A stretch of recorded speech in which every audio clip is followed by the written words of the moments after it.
महाराष्ट्रातील सर्व शेतकरी बांधवांना माझा नमस्कार. मी स्वप्नील, हे आमचे मोठे बंधू अमित. आम्ही दोन्ही भावंडांनी मिळून हा 1 एकराचा मिरचीचा प्लॉट सुनीती जात लावलेली आहे. तर आता आपण पाहू शकता, हा प्लॉट 3 महिन्याचा आहे. 3 ऑगस्ट 2024 रोजी याची आम्ही लागवड केली होती. एक साधारणपणे 35 गुंठ्याचा हा प्लॉट आहे. त्यात एक 7,000 रोपं आम्ही बसवली होती.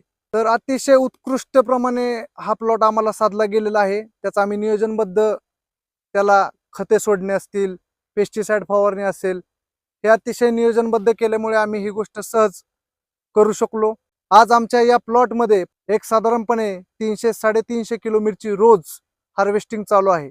आपण म्हणतो शेती परवडत नाही, पण हे अत्यंत खोटं आहे. जर मनापासून केली आणि जर नियोजनबद्ध आपण जर शेती केली, तर 100% मिरची असो किंवा